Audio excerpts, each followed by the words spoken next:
Hello, good afternoon. Hey Brian, nice to catch you. See what I'm making? I'm making your mugs, finally. I will be right here. I'm just trying to set up something here and see if everything is working fine. I guess it is. Alright, can you hear me? I think you should be able to hear me. If not, oh well.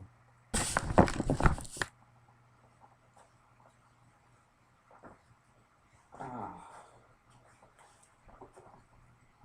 I have been not spinning much, but that's because there's just so much catch up I had to do with, you know, the glaze firing I had done, and so I know it feels like you should have had your mug by now, but it takes cycles to get stuff done. Oh, and the number of distractions. So I knew when I told you it would be 3 to 4 weeks. I mean, 3 to 4 weeks. Every time I think that, no, this time around I'm going to try my best to get stuff done sooner. All I'll end up doing is making a mess. So I would rather have made things, which are good rather than just getting stuff done for the sake of getting stuff done. How is your line field? Is it all done? I know you are adding some ribbing to it the last time you mentioned. So my line field is stuck at the point where I'm supposed to join in the round.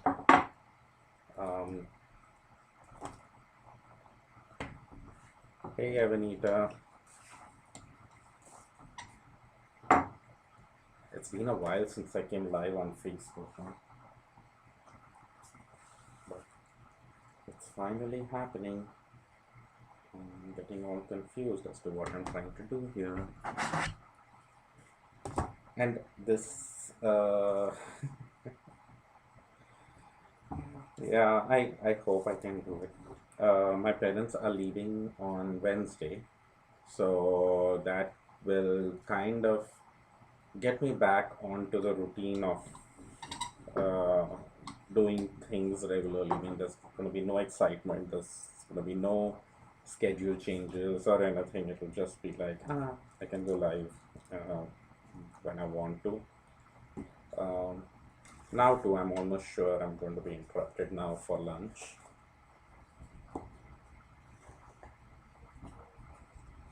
So these, I'm of course doing some knitted mugs, but I'm also doing some 4-button tumblers. These are almost the same height as my regular mugs, but they don't have handles on them, and they are shaped, wider at the top. They are good for drinking juice and liquids and stuff. Oh, Lindsay is coming over with Kermit. Oh, you have more pictures to take with Kermit? That's cool.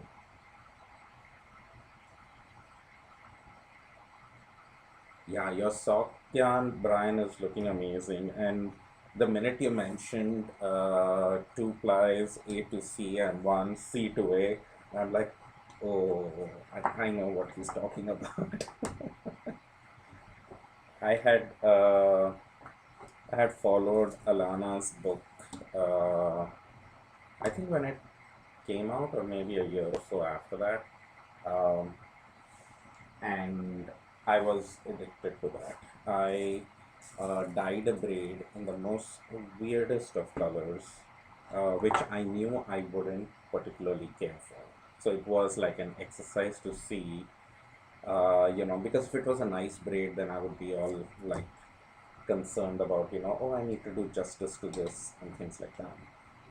But this time around, I was like, no, actually, I'm just going to um, dyed in some very weird colors, and space dyed. So I think I had four colors in it.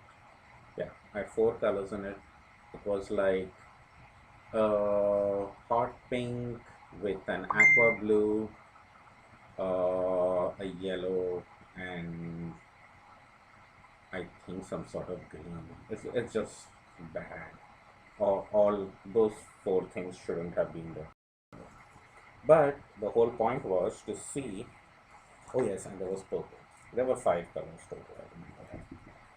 And I followed her book, and I think I split the braid into smaller chunks, and went through all those different yarns, and I think I made a total of maybe 16 or 17 different yarns from it. Um, small, tiny little small braids of different yarns, and then I knitted all of them on my knitting machine. Um, I just did a plain flat stockinette with black yarn in between, just so that I can tell the transitions between each pattern, and it is really amazing as to how all of it started coming together. Yeah, I will send a picture. I think I did have a picture of it on Instagram and Facebook when I had done it, but um, I can send you a picture of that. And it was a really fun experience. So I'm glad that you took on it as well. I could totally have like a scarf or something made of from it, but it's too small for this. Yeah, I mean, it's a pretty decent scarf size, but I just, it's my study, so that's how it was. And what's interesting though, which is something I was kind of expecting, but once I was spinning the yarn, I kind of had a feeling like, oh yeah, this is going to be this kind of yarn. This one's going to strike. This one is going to strike in a certain way. This is a fractal and will strike with slow transitions. So you kind of have these notions in your head, right? But the interesting thing was on knitting, some yarns which I thought which were favorites of mine in plied form, not so much in the knitted form. And some of it was because of color, like the cable plied, which is where you take, you know, two plies, overply them, and then ply on itself. I absolutely loved that yarn. It was, and especially such weird contrasting colors. It was like, tiny little beads, and it looked stunning. But on knitting it up, it was like a very dense fabric. And of course, it would be dense fabric, it's a four ply, but I wasn't particularly excited about it.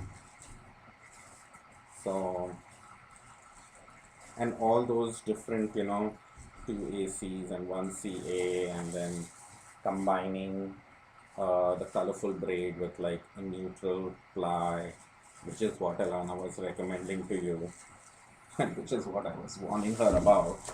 I'm like, don't get him on the dark side. We'll get no projects done, and all he'll be doing is experimenting. So that's what I was referring to.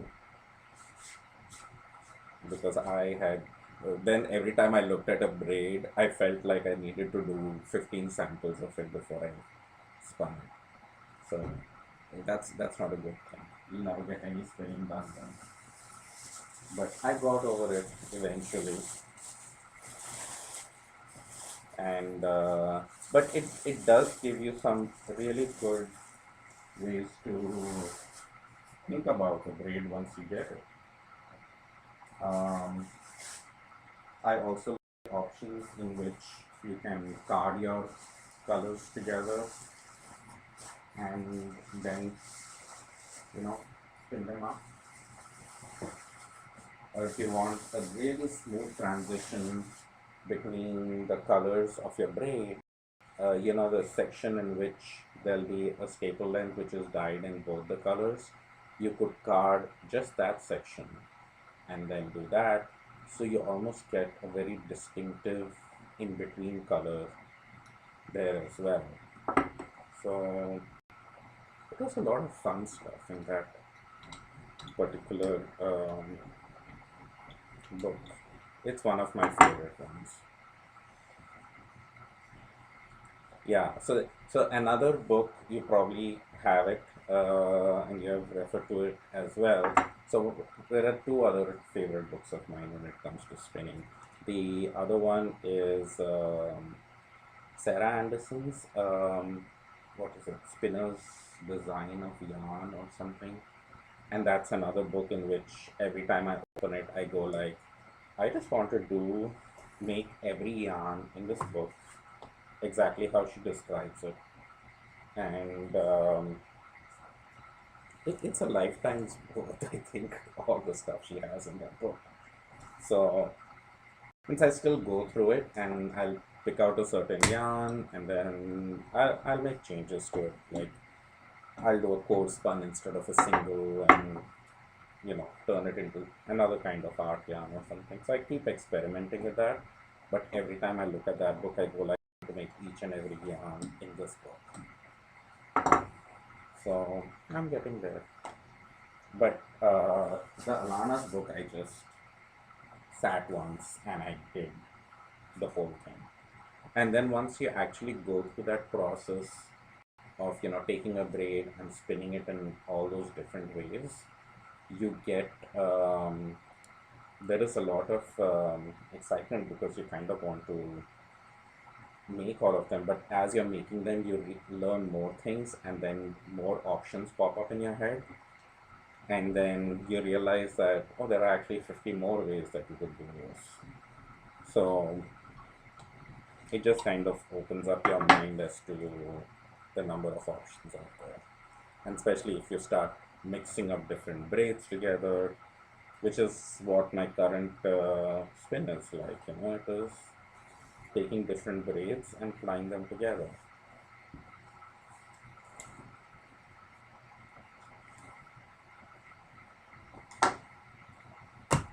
Yes, Spinner's Book of Yarn Design, that's the one.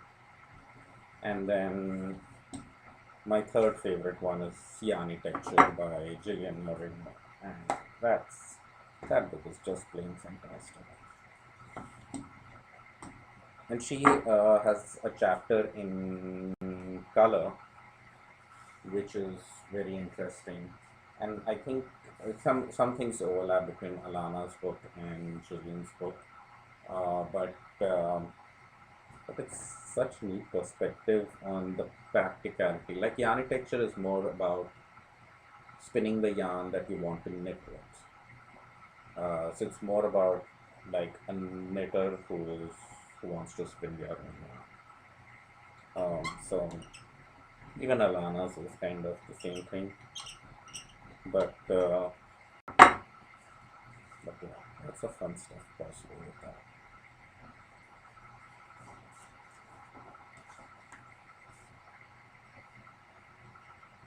Yeah, I think between trying to spin all the different yarns in those books, I think that's all the time I'll have for doing anything, and that's just with like regular braids. We are not even talking about getting fleece and stuff like that.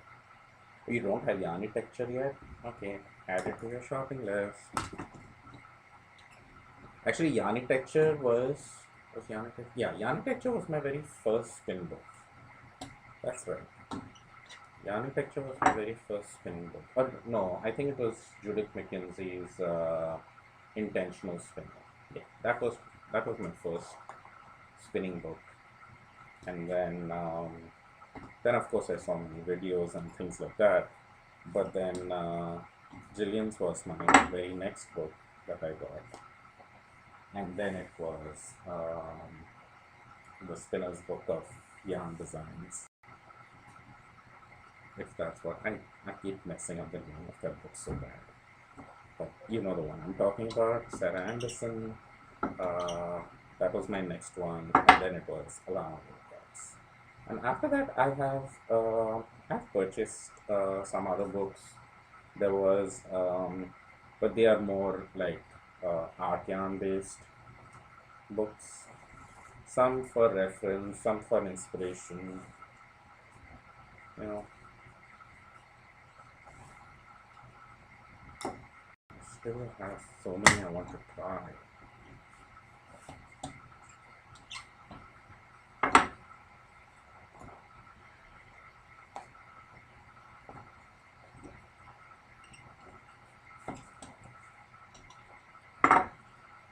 So I started on one. I've not totally started with one, but at least started experimenting or sampling for a certain project. It's not spinning related, so thank goodness for that. But in spinning, it's like I finished my sock yarn, and I'm currently doing a course one, which is actually for an order on the aura, and the aura I cannot take to my backyard, so it's sitting in my study, and I've been kind of working on that to get that done. But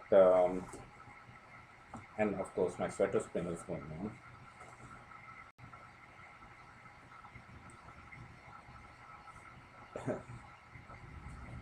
You don't know why you don't have, exactly, there is no reason why you shouldn't have that book.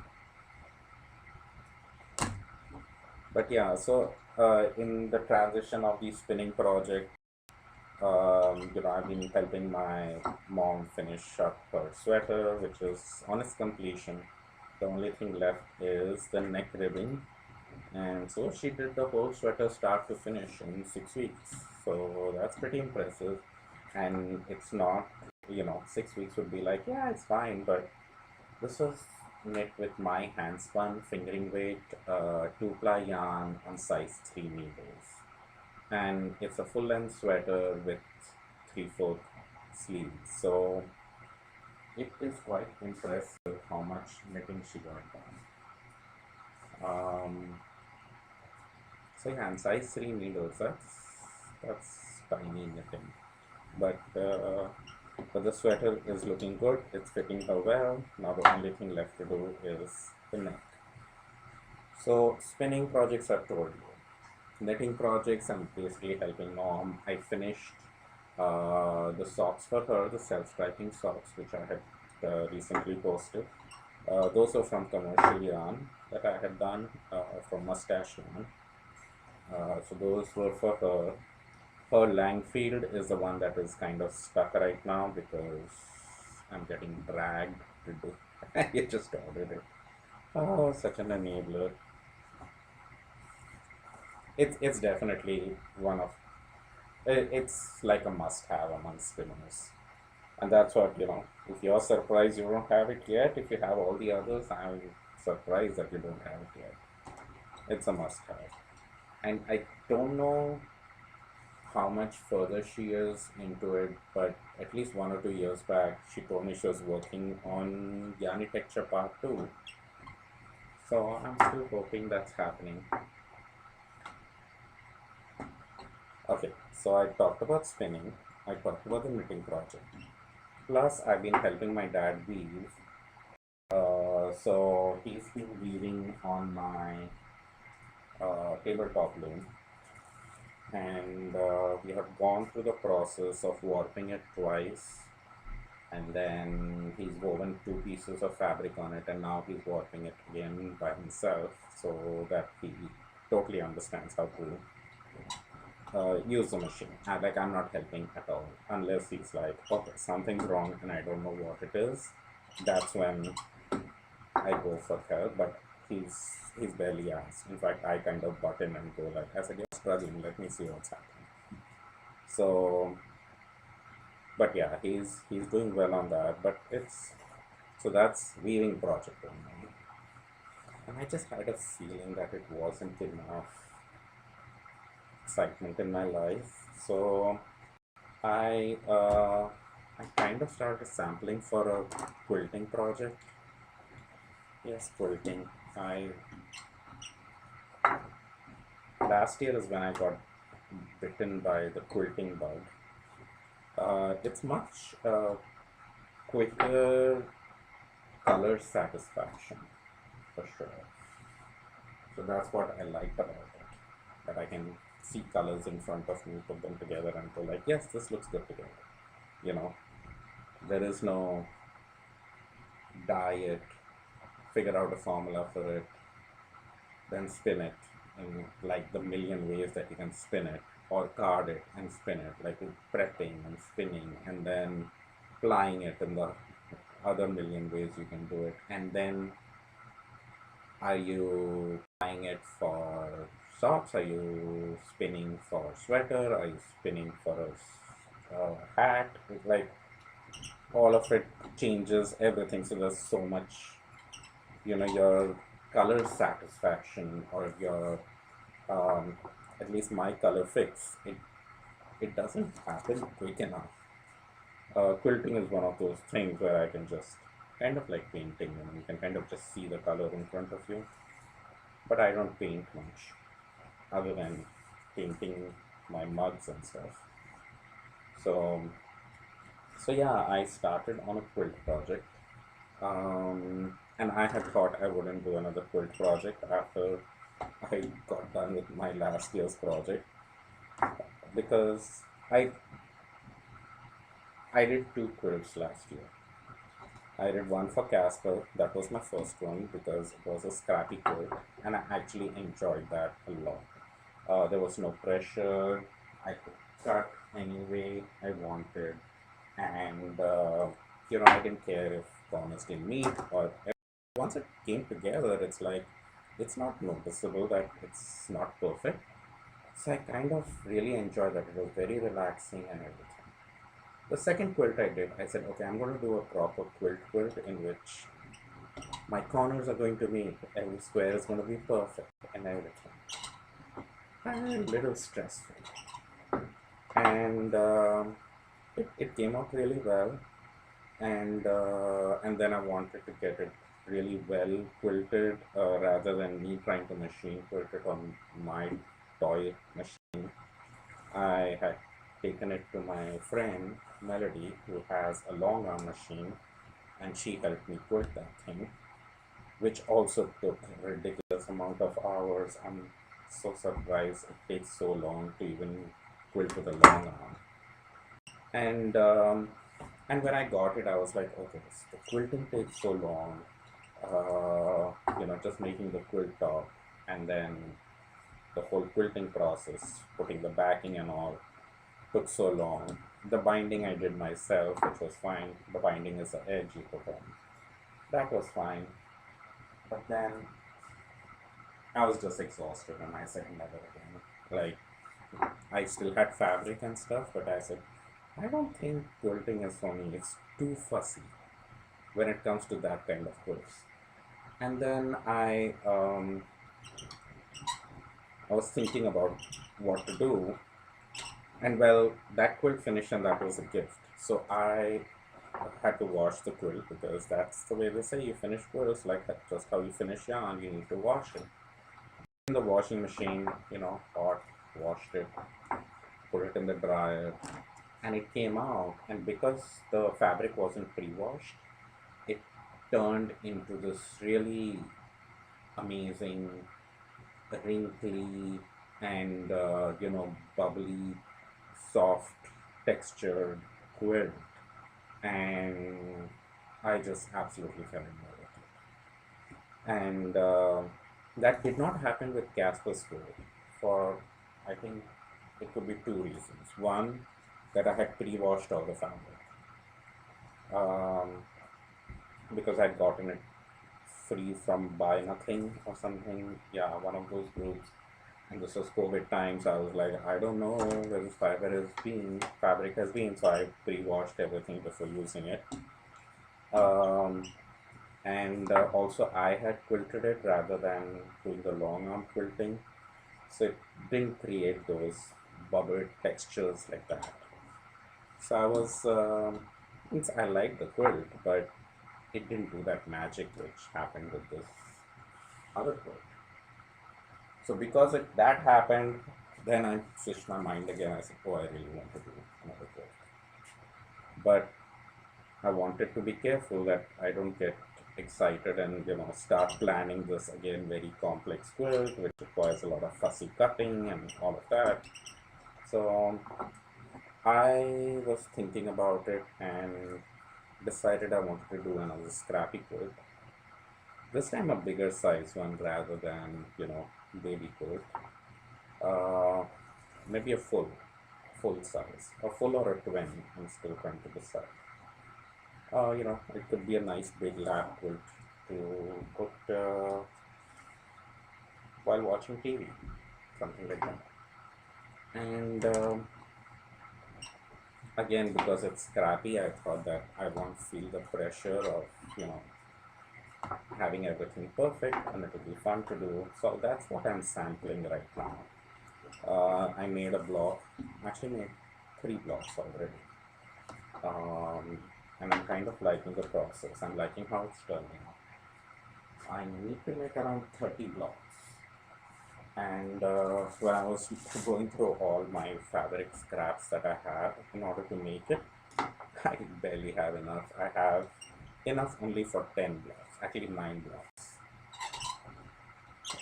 10 blocks if I use scraps, then I can probably get 10 blocks, and I need 30 blocks. So I was like, yes, I need to get all of that and start. But then it's weird because like I have some fabric at home which I could use, but it's all like 1 yard length, so it's not essentially scrap fabric. And I purchased it. Some I was purchased, some I had received as a gift. Um, so, but it's all colors themed and everything. And with the scrappy thing, I don't want it to be very color themed. I'm actually playing with values rather than color. So I don't want to use up the fabric I have currently because that will make a very, you know, fussy cut quilt, which actually I'm not even interested in making. But even if I made a scrappy kind of quilt from those, because they are so nicely color themed, I don't want to mess those up. But then it means that now I don't have uh, scrappy fabric for my scrappy quilt which I want to make. And right now I am looking online for any kind of scrappy fabric that I can purchase. And it's hard to purchase that because most of them are like mystery bag, and unless you have purchased from a certain vendor before, you don't know what kind of mystery you're gonna get. So I'm just kind of struggling a little bit, figuring out if I buy, from whom should I buy. And it's still not like cheap or anything. I think for the amount of fabric I need, I I might still end up spending another 60-70 bucks on it, even though it's scrappy. But I think I'll get extras from it too, but it's tough. And then plus I don't know how big the pieces are gonna be, so that's why I will end up buying extra, which means I might as well just buy new fabric. But then why buy new fabric if I already have some at home? Story of my life. So I might I might just get some more fabric because I definitely like the idea of scrappy quilts. Um, I feel they get worn more. They are not that perfect looking thing which you feel needs to be a gift or only used on special occasions, but it lands up being a quilt that you actually can live in. and you don't mind if your dog jumps on it or anything. These four, these two, and these things,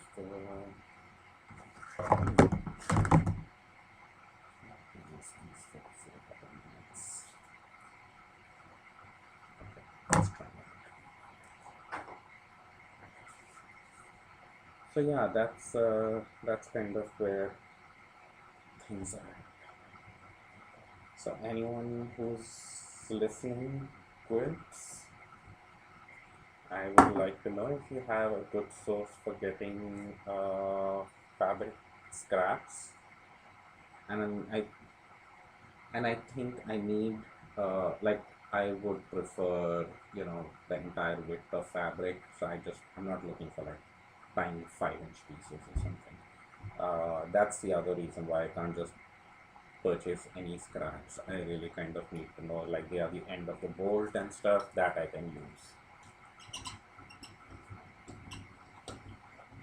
So yeah, currently I'm just searching, and I have found one place. I think it's called Triple A Quilt, like AAA Quilt, AAA Quilters or something. That seems like they have a good selection. Like they are selling based on a color theme, so you can buy your yellows, oranges, reds, purple, greens. So I'm thinking maybe I should do that. So at least I'm not just getting like a bunch of same colors or bunch of grays which I don't want. Or,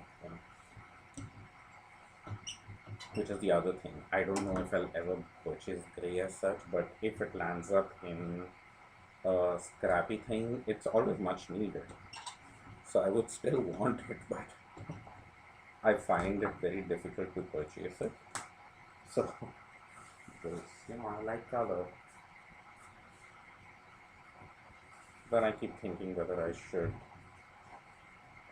just wait and maybe get a scrappy and get surprised with grays in it and then land up using it and actually like it.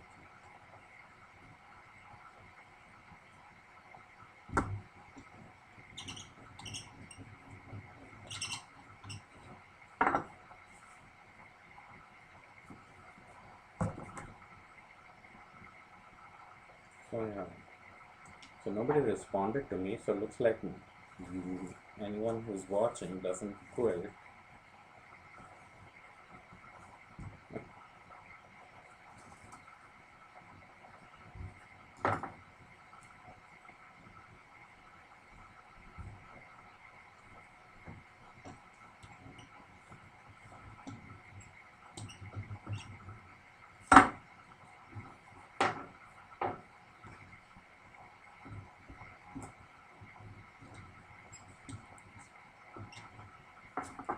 So as you can see, all my pieces are made from slabs. Even though my mugs are round, they are not necessarily thrown on the wheel.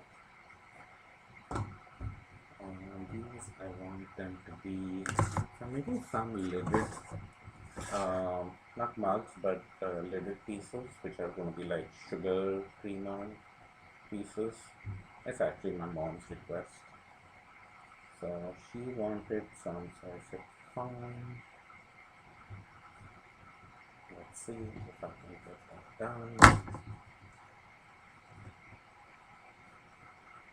So I've created all these different templates and tools for cutting because it makes my life a lot easier.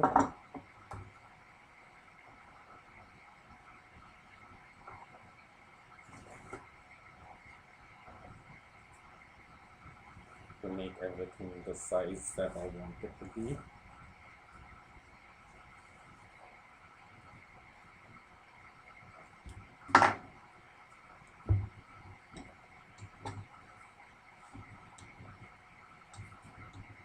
So the other two embroidery textured pieces, those which I had earlier, those are going to become lids for these.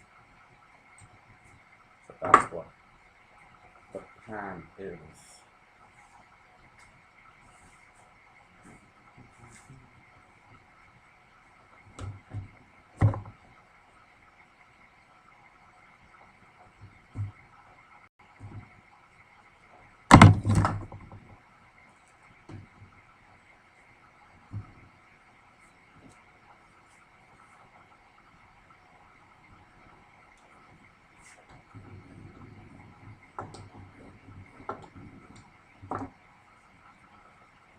It's unique. Exactly. She, so what happened was we had gone into the home goods store, and she saw, these jars, small jars for tea and coffee. Like they were really big. And then she goes like, "You should make these." And I'm like, "Well, I used to make leather pieces, but I don't anymore." She's like, "Oh, I could buy these, but it's such a shame when you have a potter at home and you have to buy stuff from the store." I'm like, "No, go ahead, buy them. I'm not making leather pieces." But she's like, "Yeah, these are good, but these are too big." Plus, she says they will not go with all the other pottery I have at home, which is a lot of my work that she has at home in Dallas. So, and then she was like, "Well, the lid of it is nice, but the knob of it is very small, so it'd be hard to grab onto. I like the handles that you put on your lids," and just kind of went from there. And it's basically like, "I'm not gonna buy this, you make me exactly the kind I want, with the exact size that I want, the exact lid I want, and the exact handle I want to do it, and in the exact colors that I want." Basically, the whole thing is now custom made because she saw something in the store. So I'm like, fine. Uh, I was hoping I would get it done before she leaves so she could take it with her, but highly likely she won't take it with her. She's limited luggage and she doesn't want to carry pottery with her with a chance of it breaking. Um, I find it safer to ship. So I'm like, I'll get started on it and I'll ship it when it's ready. So hopefully it can go in the next filing. So that's what the lidded pieces are for. I did make some last month, and I didn't glaze them. I'm sure.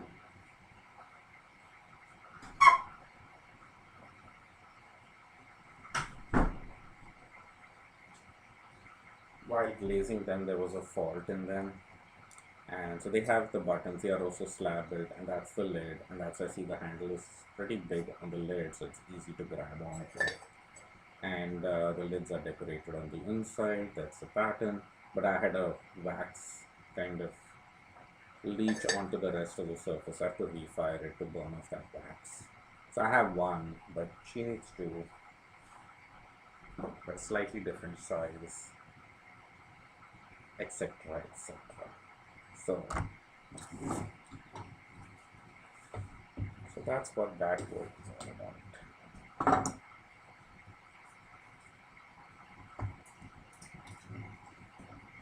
Hi, Casper.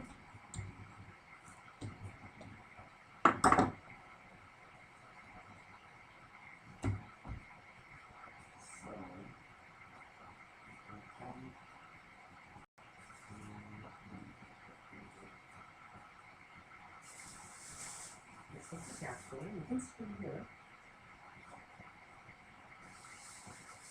Come down. Come. Good night, night. You can go night, night. Come.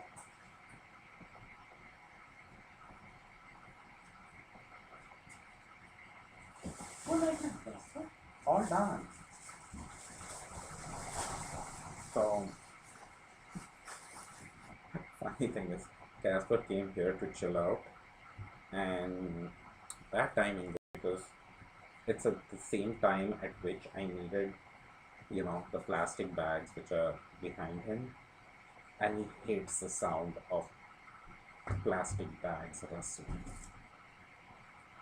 So he freaked out and he was like, "What was that sound? I don't like it." So now he's sitting on the dirty cement floor rather than on his bed because I scared him with plastic bags.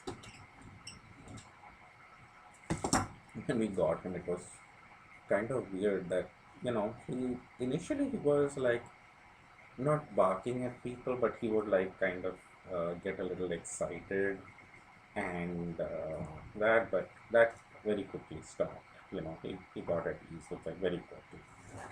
And but the thing he would constantly keep barking towards is if there was a plastic bag flying in the wind. That's like the worst thing ever. He just wouldn't even want to cross the road if he saw a bag. Just hates the pollution. It's like, oh my goodness, it's a plastic bag.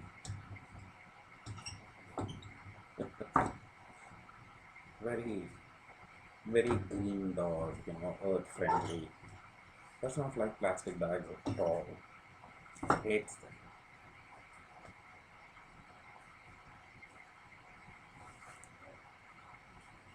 That's not a bag. I think it's a rustling sound that it.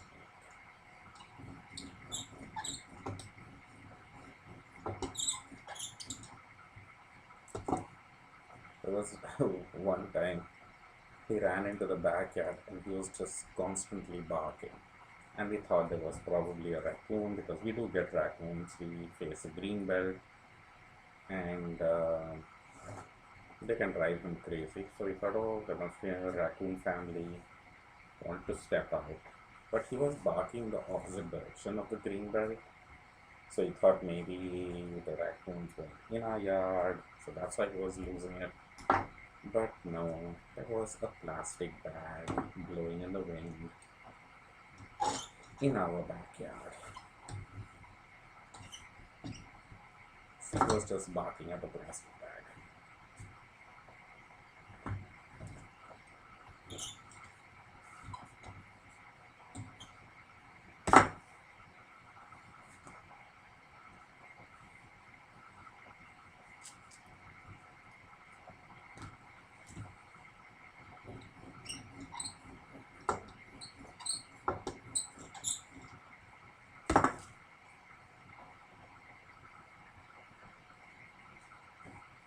So next 2 days, I don't know how much spinning I'm going to get done. It's not that I'm quilting now, so I don't have time. I need to figure out how to acquire more fabric before I can continue with my quilting project. I made my samples and I like them. Now I need to shop. So I'm at that stage for that. Whatever I buy will take a while to come in. So I'll be buying online. So it's just 2 more days that my parents are here. So whatever, you know, just making the most of their trip here.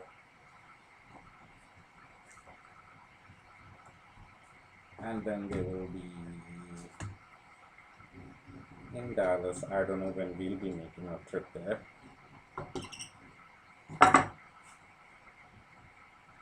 Maybe during the holidays, but I don't know. Oh, it's saying live was paused. Is it okay now? I don't see a glitch on my end, but sometimes it goes unnoticed.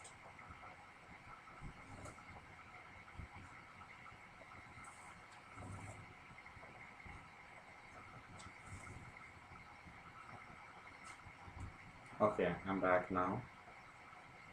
Okay. What part did you miss? Because I was just talking to myself then. Did you hear about how Casper is such an earth-friendly dog?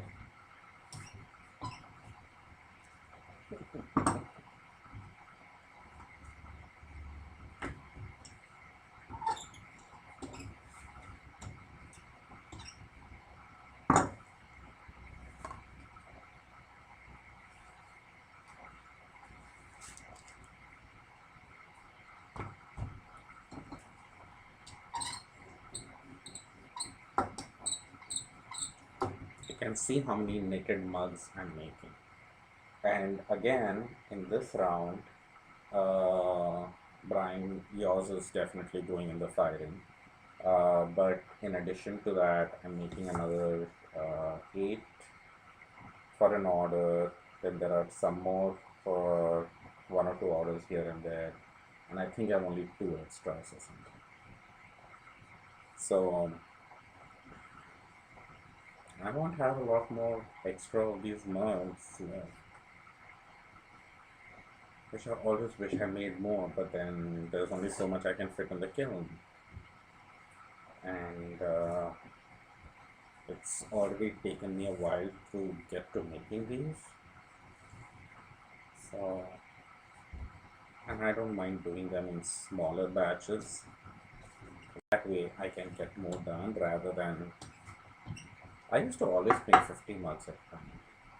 And even now I make around 32 or something, 32, 35. Okay. Yes, Casper the earth-friendly dog. For sure. He's gone back in his bed now. And of course, now is when I need another plastic bag.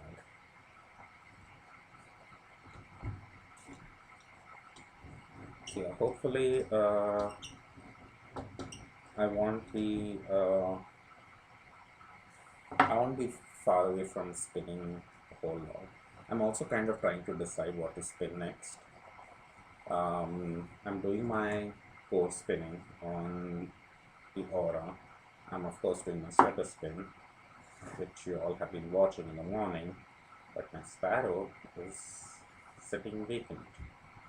So I'm either thinking about spinning the that red eerie silk that I got from Becca from Spotted Youth Fibers. It's such a lovely gold, orange gold color. I think it looks really good on the wheel. So I'm thinking I will spin that.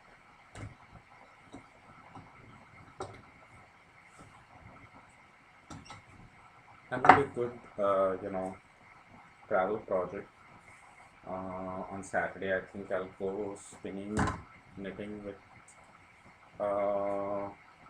my friends. I haven't been there in 6 weeks since my parents were visiting, because almost every weekend we were doing something.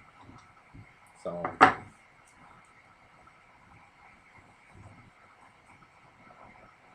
these are some of the lace mugs which are again for order. There was one requested in the color that I was out of, so I'm making at least 2 in that color. I wish I could make 50 of them and then be like, okay, they are all in stock, but I won't get around to making all the other things.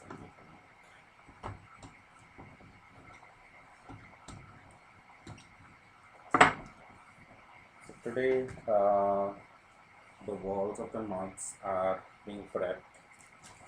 So these are the real big jumbo 20-ounce mugs. Those as well. Somebody wanted the big, the big lace patterns. So that's what these are.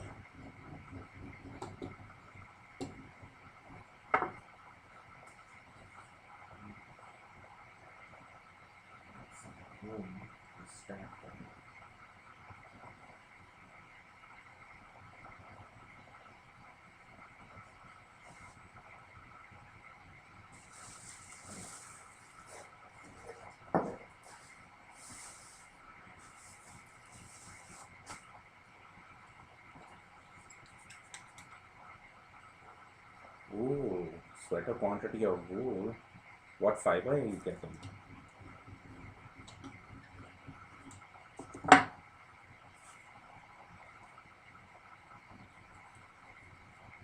Are you getting it dyed, or are you getting it all natural? Are you getting a fleece? It's so exciting. Yeah, the lace mugs are one of my favorites. They are more complex to glaze and everything, but I love the end result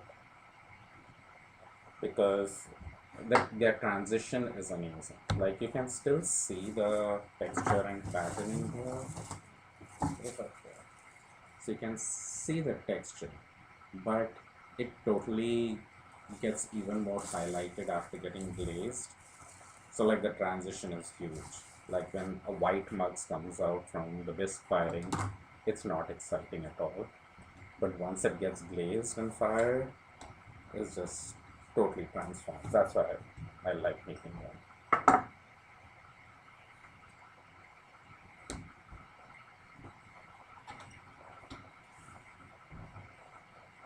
So yeah, tell me what fiber, what and how much are you getting? All natural colors. Oh, cool. But it's not a fleece though. It's all already carded and prepped up, ready to spin.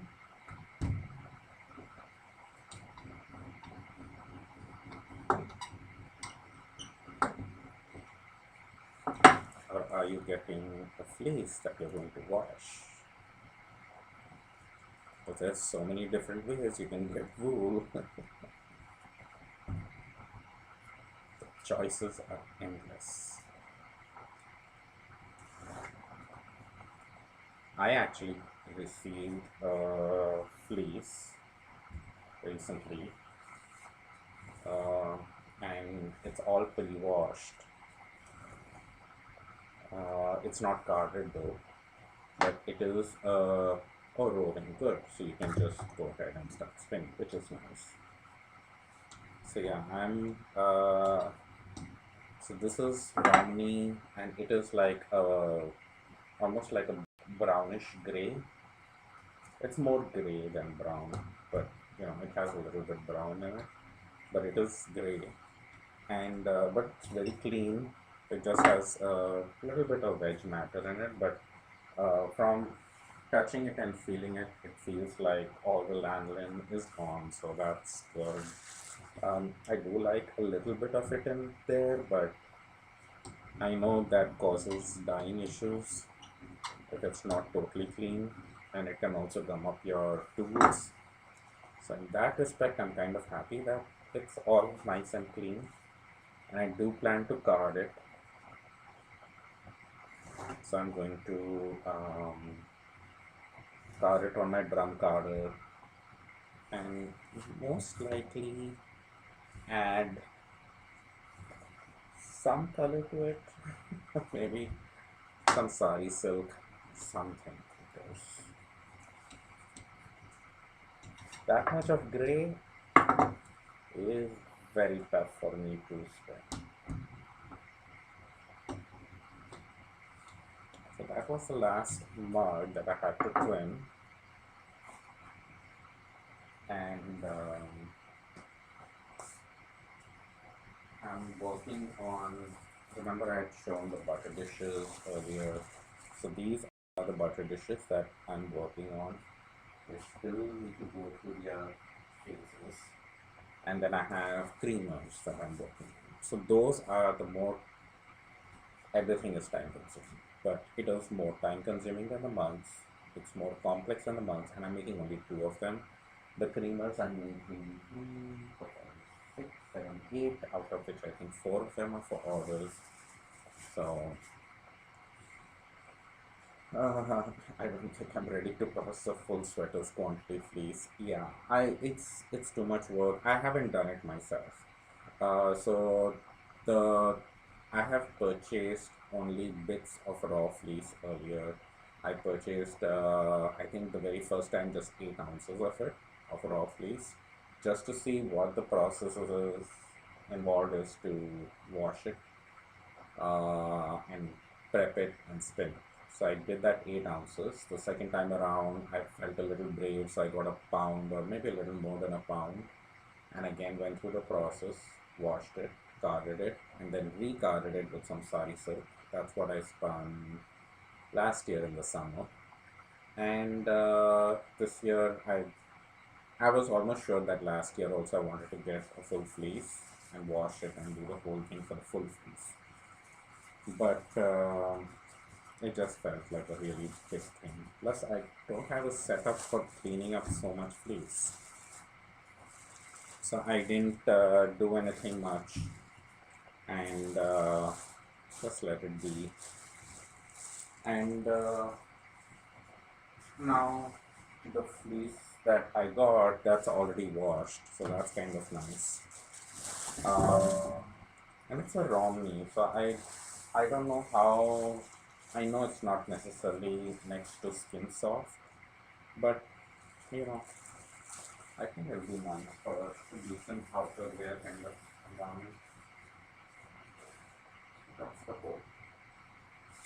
I'm just going ahead and covering everything with plastic so it doesn't dry out by the time I get ready for the next video, which is, so now that the walls of the mugs are done, uh, tonight I'm going to, well, before this evening, I need to prepare the bases, the slabs, which are going to be the bottoms of these mugs, and then tomorrow morning I'm going to make the walls of the mug, and maybe by tomorrow evening attach the walls to the bottoms. So that'll happen tomorrow. Day after Wednesday I'll be busy with parents leaving. Thursday then I'll most likely do the buttons and the handles. Friday, Saturday to dry. Sunday this Friday. So next week is most likely when the mugs will be ready for glazing, firing, and then shipping out. The thing is, I have distractions such as those butter dishes and the creamers to make in between as well. Hopefully it will go smoothly with not much of a hiccup and everything goes as planned, and hopefully next week Brian I can ship your mug. That is the hope. Alright. Thank you everyone for joining. Thank you Brian. Looking forward to chatting again.